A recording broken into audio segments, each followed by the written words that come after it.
করে দেখাবো মিক্সড সবজি সকালের নাস্তার জন্য। নিয়ে নিয়েছি আলু, পটল, পেঁপে, গাজর এবং 2-3টা টমেটো। সব সবজিগুলো দিয়ে দিলাম। দিয়ে দিচ্ছি পেঁয়াজ, কাঁচামরিচ।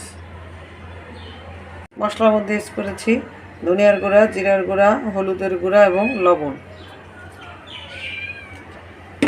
দিচ্ছি মসুরের ডাল একসাথে সিদ্ধ হওয়ার জন্য।